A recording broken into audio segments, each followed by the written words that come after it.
범죄와의 전쟁 2012년도에 개봉되었던 영화입니다. 그 영화에 많은 비리를 저질렀던 공무원 최익현이 감사에 걸려서 해고될 위기에 처하게 됩니다. 많은 비리를 저질렀다는 것은 그런 위치에 있는 공무원입니다. 세관 공무원입니다. 그런데 해고될 위기에서 우연히 마약을 필로폰을 검사를 하다가 발견을 하게 되는데 그 양이 엄청나게 많은 양입니다. 무려 10kg의 필로폰을 우연히 검사를 하다가 발견을 하게 됩니다.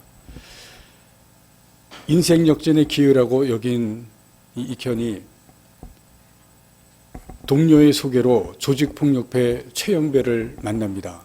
그리고 협상 과정에서 최영배가 뭔 치척임을 알게 됩니다. 인맥이면 모든 것이 다 되는 것을 일찌감치 깨달은 이 최익현이 조직폭력배, 자기 또 친척, 인맥을 활용해서 알고 있던 기업들을 소개해주는 대가로 조직폭력배와 손을 잡습니다. 최익현의 인맥과 최영배의 폭력 조직이 맞불리면서 부산에서 폭력 조직의 모든 것을 접수하면서 최대의 파벌로 성장을 합니다. 영화 범죄와의 전쟁, 나쁜 놈들의 전성시대, 여기서 가장 나쁜 놈은 비리 공무원인 최익현입니다. 주인공입니다. 그는 철저한 기회주의자입니다. 돈과 성공이 보이는 길을 하면 어떤 길이라도 갑니다. 어떤 기회라도 다 이용을 합니다. 놓치지를 않습니다. 그 기회를 이용하기 위해서 모든 인맥을 다 활용합니다. 그래서 종친회도 가고 심지어 교회도 갑니다. 교회도 가서 인맥을 만들어서 다 활용을 합니다. 검은 세력과도 결탁을 합니다. 그러다가 노태우 정권에서 범죄와의 전쟁을 선포합니다. 그리고 주인공은 자취를 감춥니다. 그렇다고 공권력에 잡히는 것은 아닙니다. 기회주의가 무엇인지 철저하게 보여주는 그러한 주인공의 모습이 여기에 나옵니다. 오늘 본문에는 한 청년이 죽는 모습이 나옵니다. 젊은 나이에 다윗에게 죽음을 당합니다. 이야기는 이렇습니다. 이스라엘과 블레셋이 전쟁을 합니다. 사무엘상 우리가 하에서 앞부분까지 다윗이 블레셋 땅에 살고 있는 것을 우리가 보았습니다. 이 전쟁에 다윗이 참여하게 되는 그 위기까지 갔다가 가까스로 위기에서 나오게 되는 것을 보았습니다. 그래서 다시 살고 있던 블레셋 땅 시글락에 돌아오게 됩니다. 1절에 시글락에 머물렀다는 그러한 기록이 나와 있습니다. 그 사이에 이스라엘과 블레셋이 전쟁을 하다가 이스라엘이 패배하고 다윗 왕과 그의 세 아들이 다 죽음을 당합니다. 다윗은 전쟁의 소식을 모르고 있습니다. 그리고 전쟁이 어떻게 되었는지 궁금합니다.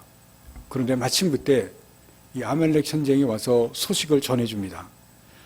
이스라엘이 지고 사울왕도 또 요나단도 죽었다고 말을 합니다. 다윗에게는 너무나 뜻밖의 소식입니다.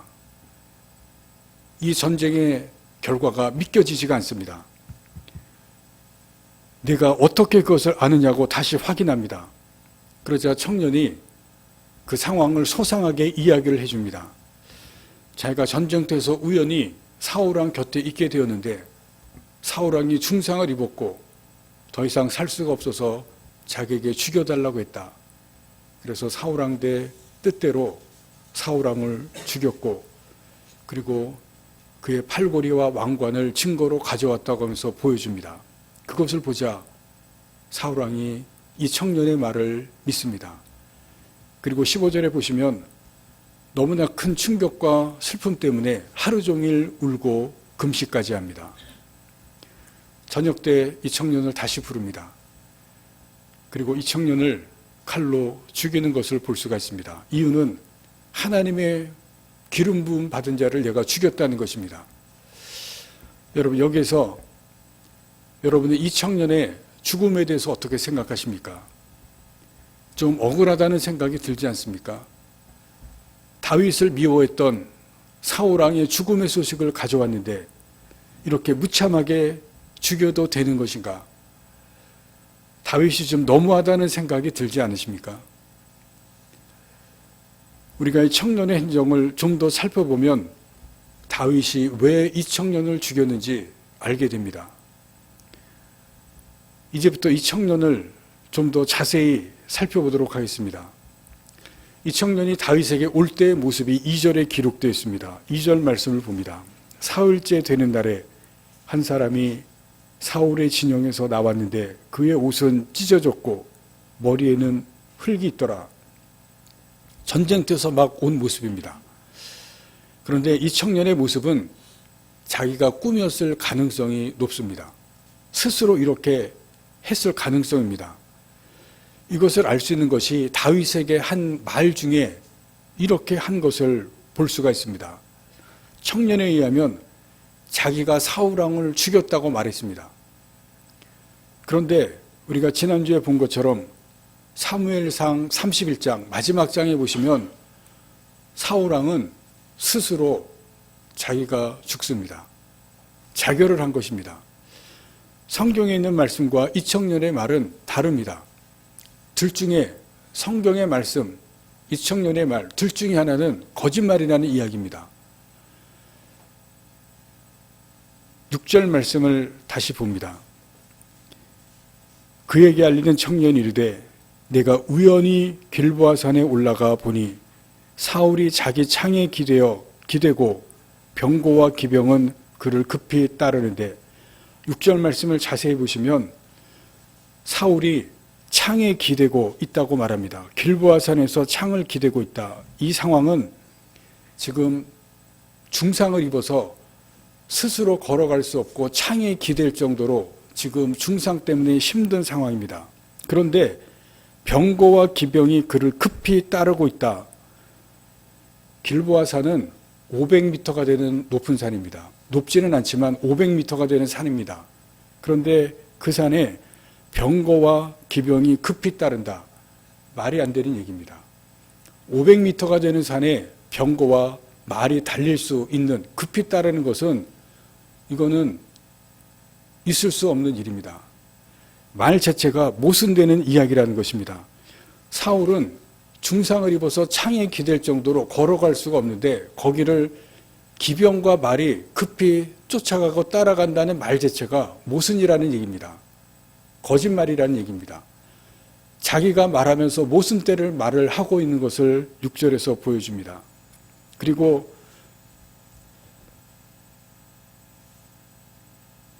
7절, 8절 말씀에 7절에서부터 9절 말씀에 사울왕이 이 중병에 있기 때문에 내가 이제 더 이상 살 수 없어서 자기를 가까이 불러서 죽여달라고 부탁하는 말입니다.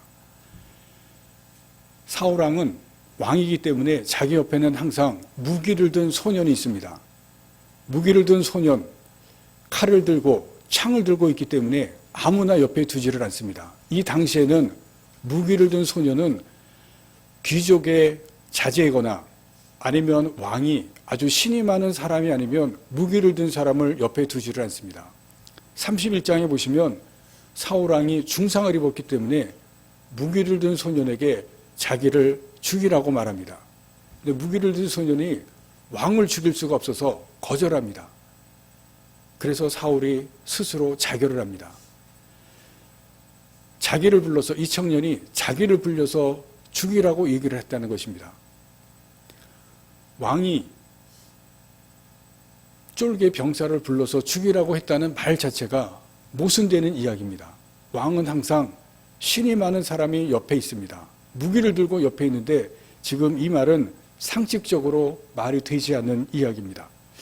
학자들은 이 아말렉 청년의 정체를 이렇게 봅니다. 이스라엘과 블레셋이 전쟁을 하다가 소강 상태가 됩니다. 블레셋이 전쟁에서 어떻게 됐는지 상황 파악이 안 됐기 때문에 잠깐 전쟁을 중단했습니다. 그런데 블레셋과 이스라엘이 전쟁하는 것을 멀리서 구경하던, 멀리서 바라보던 청년이 전쟁이 잠깐 중단된 상태에서 이스라엘이 지는 것을 보았습니다. 많은 이스라엘이 죽은 것을 보고 거기에서 무언가 얻을 것이 있는 것을 찾기 위해서 죽은 이스라엘 병사들 사이에 들어갔습니다. 그래서 사람들, 죽은 이스라엘 백성들, 군인들 사이에 찾아다니다가 사울 왕이 죽은 것을 발견했습니다. 왕관을 보고 팔에서 금팔찌를 발견했습니다. 엄청난 재물을 찾은 것입니다. 좀도둑이, 이 청년의 정체는 좀도둑입니다. 좀도둑이 왕의 왕관, 팔에서 금팔찌를 발견하고 횡재한 것입니다. 그런데 그 순간에 잠깐 머리가 돌았습니다. 지금 왕과 요나단의 이름까지 알고 있는 것을 보면 왕과 요나단의 이름을 알고, 그리고 다윗과 사울왕의 그 사이도 알고 있는 청년입니다. 자기가 왕관과 팔찌만이 아니라 이것을 가져다가 다윗에게 사울왕이 죽은 것을, 또 그 아들들이 죽은 것을 이야기하면 이것보다도 더 많은 몫을, 더 많은 것을 얻을 수 있을 것이라고 판단한 것입니다. 그래서 다윗에게 와서 오늘의 이 이야기를 하는 것입니다. 내가 지금보다 더 많은 것을 얻을 수 있는, 인생을 바꿀 수 있는 절호의 기회를 잡았다고 생각합니다. 앞의 영화에서 주인공 최익현이 마약을 발견하고 인생 역전의 기회를 잡았다고 생각한 것과 같습니다. 기회를 놓치지 않고 최대한 이용하기로 했습니다. 그래서 한 것이 무엇입니까? 다윗을 속인 것입니다. 마치 전쟁터에서 오는 것처럼 옷을 찢고 머리에 흙을 묻혔습니다. 그리고 오늘 본문에 보시는 이야기를 지어냈습니다. 이 청년의 목적은 한 가지입니다. 기회를 이용해서 한 몫을 챙기는 것입니다. 이 청년은 한마디로 기회주의자입니다. 기회를 최대한 이용해 보자는 것입니다. 여러분, 기회는 좋은 것입니다. 기회가 왔을 때 잘 활용하면 아주 귀한 인생을 만들어갈 수가 있습니다. 그러나 기회주의는 다릅니다. 기회주의는 분명한 목적이 있습니다. 그런데 그 목적이 좋은 것이 아니라 나쁜 것입니다. 나쁜 목적을 만들어가는 것이 기회주의입니다. 자기만의 이익을 위해서 다른 사람들, 그리고 주어진 상황을 이용하는 것이 기회주의입니다. 방법의 옳고 그름을 전혀 생각하지를 않습니다. 오늘 우리 사회에 이러한 기회주의가 너무나 많습니다. 성행합니다. 기회를 틈타서 자기 몫과 이득을 챙기려는 사람들이 너무나 많습니다. 기회주의를 따라서 사는 사람들이 점점 더 늘어났다는 이야기입니다. 안타까운 현실입니다. 그리고 여기서 또 한 가지 생각해 볼 것이 있습니다. 왜 이 청년은 이 상황을 기회로 생각하고 이기적인 목적을 이루기 위해서 이렇게 행동했는가 하는 근본적인 이유입니다. 그리고 우리 사회의 많은 사람들이 왜 이 청년처럼 이기적인 목적을 따라 행동하는 그러한 사람들이 점점 더 많아졌는가 하는 것입니다. 그 이유는 삶의 확고한 원칙이 없기 때문에 그렇습니다. 만약에 이 청년의 마음속에 어떤 분명한 원칙이 있었다면 이렇게 행동하지는 않을 것입니다. 그 원칙이 정직이라고 하는 원칙이었다면 다윗에게 와서 거짓말을 하지는 않았을 것입니다. 삶의 원칙, 그런 원칙이 있었다면 이 청년의 모습은 달랐을 것입니다. 그 원칙이 청년의 행동을 막았을 것입니다. 이런 원칙이 없는 사람은 자기 이익을 위해서 쉽게 행동합니다. 이쪽에 줄을 서는 것이 이익이라면 이쪽에 줄을 서고, 저쪽에 줄을 서는 것이 이익이라면 또 그쪽에 가서 줄을 섭니다. 내 이익을 따라서 언제든지 행동을 바꾸고 말을 바꿉니다. 상황에 따라서 변하고 사람에 따라서 변합니다. 하나님의 말씀에 기초한 삶의 원칙, 그것이 없으면 어떻게 되는지 이 청년이 보여줍니다. 국어사전을 보면 원칙에 대해서 이렇게 정의합니다. 어떤 행동이나 이론에서 일관되게 지켜야 하는 기본적인 규칙이나 법칙, 그것을 원칙이라고 합니다. 일반적으로 원칙을 일관되게 지킨다는 것은 때로 고루합니다. 답답해 보입니다. 그래서 고집불통처럼 보일 수가 있습니다. 원칙만 지켜나가기 때문에 그 원칙을 지키는 고집을 부릴 수가 있습니다. 그래서 원칙주의자라는 말이 나옵니다. 원칙주의자는 융통성이 없어 보입니다. 그래서 때로는 원칙주의자를 비판하는 사람이 있습니다. 또는 원칙주의대로 꼬박꼬박 실행하는 사람은 나쁘게 생각할 수도 있습니다. 여러분, 원칙이 행동을 지배하지 않고 생각을 지배하면 잘못된 원칙주의가 될 수가 있습니다. 원칙에만 빠져서 모든 것을 원칙대로만 하면 고집을 부리고 그런 원칙주의자가 됩니다. 신앙의 원칙주의는 형식주의가 됩니다. 또 자기를 원칙주의대로 한다고 하면서 안주하려는 경우도 있습니다. 일의 원칙주의, 무사아인의주의가 되는 많은 공무원들에게서 볼 수가 있습니다. 이것이 원칙주의라는 틀에 갇히는 것입니다. 그래서 많은 사람들이 어떤 틀에서 벗어나서 새로운 아이디어로 원칙주의 같은 그런 장벽을 깨뜨려야 된다고 이야기를 합니다. 여러분, 그러나 우리가 구분해야 될 것이 있습니다. 고정관념의 틀과 실행의 원칙, 이것을 같은 것으로 착각하면 안 됩니다. 둘은 분명히 다릅니다. 생각은 원칙을 벗어나서 자유로운 상상을 해야 됩니다. 그러나 행동은 원칙을 떠나서는 안 됩니다. 기존의 틀을 깨는 아이디어로 새로운 것을 수립했다면, 어떤 전략을 수립했다면 그 전략을 행동하기 위해서는, 실행해 나가기 위해서는 어떤 원칙이 있어야 됩니다. 그렇지 않으면 전략은 실행을 해나갈 수가 없습니다. 원칙이 없으면 어떤 것도 실행이 되어지지가 않습니다. 원칙은 행동을 통제합니다. 통제라는 것은 두 가지 의미가 있습니다. 통하게도 하고 통제도 합니다. 말씀으로 원칙을 세워서 잘못된 행동을 억제합니다. 또 바른 행동을 통하게도 합니다. 여러분, 이것을 아셔야 됩니다. 그래야만 올바른 길을 하게 합니다. 통제가 없으면 삶이 내 마음대로, 내가 원하는 대로 마음대로 갈 수가 있습니다. 그 통제를 할 수 있는 것이 원칙입니다. 원칙을 세워야 행동을 통제하게 되고, 통제가 있어야 통하는 길을 갈 수가 있고 잘못된 것을 억제합니다. 오늘 본문에 보시면 다윗이 청년과 대화를 합니다. 그런데 다윗에게서 우리는 삶의 원칙이 분명히 있는 것을 발견할 수가 있습니다. 다윗은 이 청년을 죽이도록 명령을 합니다. 14절 말씀해 보시면 그 이유가 분명히 나와 있습니다. 다윗이 그에게 이르되 내가 어찌하여 손을 들어 여호와의 기름 부음 받은 자 죽이기를 두려워하지 아니하였느냐.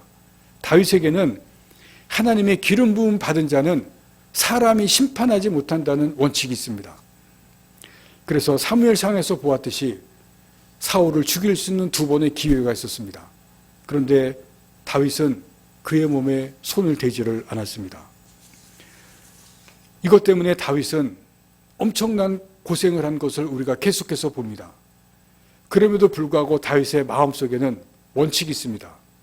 하나님의 말씀의 원칙이 그의 행동을 막습니다.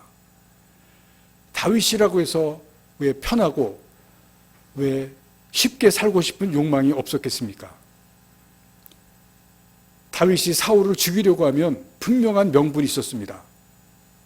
보신 것처럼 사울은 계속해서 하나님의 말씀에 불순종합니다. 그래서 다윗이 불순종하는 악한 왕이라는 명분을 가지고 사울을 죽일 수가 있었습니다. 그러나 다윗에게는 분명한 말씀의 원칙이 있었기 때문에 그 원칙을 따라서 명분을 내세우지 않고 사울을 죽이지 않습니다. 말씀대로 하는 원칙입니다. 그것이 다윗의 행동을 막았습니다. 그런데 아말렉 청년이 와서 사울 왕을 죽였다고 합니다. 다윗의 원칙과 위배됩니다. 그래서 다윗은 이 청년을 죽입니다. 삶의 원칙이 있는가? 그 원칙이 하나님의 말씀에 기초하는가? 여러분, 그것은 우리 삶의 가장 근본되는 부분입니다. 베이커라고 하는 그리스도인이 시내 중심에 있는 가구점에 취직을 해서 그곳에서 열심히 일을 했습니다. 성실하게 일을 하고 아주 잘했습니다. 사장이 이 베이커라고 하는 청년을 신임을 하고 어느 날 그 청년을 불렀습니다. 자네가 성실히 일해주어서 참으로 고맙네. 그런데 우리 가게가 더 잘 되기 위해서 자네의 도움이 필요하네. 그러면서 사장이 자기의 계획을 이 베이커에게 이야기를 했습니다.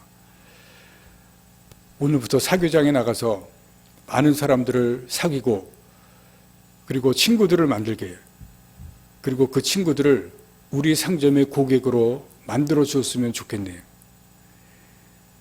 그 비용은 내가 다 책임을 지겠네. 이 말을 들은 베이커는 한마디로 거절했습니다. 사교정에 나가서 사람들을 만나면 놀기 좋아하는 사람들과 어울리게 되고 또 술을 먹어야 되고 또 자기가 생각하기에 좋지 않은 일을 하게 되기라고, 신앙적으로 좋지 않은 일을 하게 되리라고 생각을 했습니다. 며칠 후에 주인이 다시 불렀습니다. 이번에는 부탁이 아니라 명령을 했습니다. 강제로 말을 했습니다. 한 번만 해보면 그 일이 그렇게 생각보다 나쁜 일이 아닌 것을 알게 될 것이라고 이야기를 했습니다. 그리고 일주일 동안 시간을 줄 테니 생각을 해보라고 했습니다. 베이커가 대답을 했습니다. 사장님, 이런 일을 결정하는 데는 일주일까지 갈 필요가 없습니다. 저는 그리스도인으로서 그런 일을 할 수가 없습니다. 그리고 그 일을 해야 한다면 기꺼이 사표를 내겠습니다. 사장이 포기했습니다. 더 이상 얘기해봐야 통하지 않을 것이라고 생각을 했습니다. 그리고 시간이 계속해서 흘렀습니다. 그리고 사장이 중병에 걸렸습니다. 의사로부터 더 이상 살지 못할 것이라는 이야기를 들었습니다. 사장 부인이 목사님을 모셔올 것을 권유했습니다. 그러자 사장이 목사님이 아니라 베이커를 불러달라고 했습니다. 잠시 후 베이커가 와서 사장을 위해서 기도했습니다. 그리고 예수님에 대해서 말씀을 전하고 복음을 전하고 이 사장이 예수님을 영접했습니다. 그리고 얼마 후에 다시 베이커를 불렀습니다. 그리고 이렇게 이야기합니다. 회사 경영권을 자네에게 주겠네. 자네가 생활하고 살아왔던 방식으로 이 사업을 경영해 주게. 자네가 예수님 편에 굳게 서 있었기 때문에 나 같은 사람도 구원을 받게 되고 내가 그렇게 된 것을 감사하게 생각하네. 말씀을 시작할 때에 범죄와의 전쟁에 대해서 잠시 이야기를 드렸습니다. 그 영화의 마지막 장면입니다. 사라졌던 주인공이 이제 나이가 들어서 다시 나타났습니다. 손주들 데리고 잔치를 벌입니다.